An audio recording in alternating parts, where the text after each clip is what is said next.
Bien sûr, ça doit être terrible de se retrouver derrière la porte du poste de pilotage sans pouvoir y revenir, et surtout si on prend conscience que l'avion va droit vers le sol.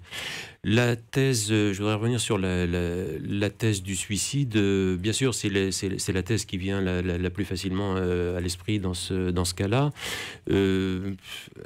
À mon sens, elle n'est pas encore prouvée. Le copilote a mis l'avion en descente. Certes, ça peut il n'avait pas à le mettre en descente.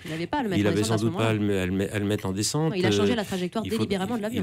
Il a changé de la trajectoire. Il avait peut-être une raison de le faire. Il était peut-être inconscient après. On l'a entendu respirer. Il était vivant, mais était-il conscient, etc. Il me semble que quelqu'un qui veut se suicider, comme le disait mon voisin tout à l'heure, il aurait pu sortir les aérofreins et descendre beaucoup plus vite. Donc, il y a encore un certain nombre de curiosités dans cette affaire, je pense. Oui, on sent votre prudence et c'est tout à fait légitime de l'être prudent aujourd'hui, Bernard Chabert, sauf qu'il n'avait absolument pas à entamer cette trajectoire, à reprogrammer la descente qui devait être programmée avec le briefing pour Düsseldorf, et c'était absolument pas ce cap et cette trajectoire. Il y a des actes délibérés qui sont des actes qui sortent de la normalité du vol tel qu'il était en train de se dérouler. Oui. Tout allait bien et d'un seul coup, quelqu'un fait quelque chose qui n'est absolument pas prévu. Alors il va falloir évidemment dans un premier temps essayer de comprendre pourquoi il l'a fait.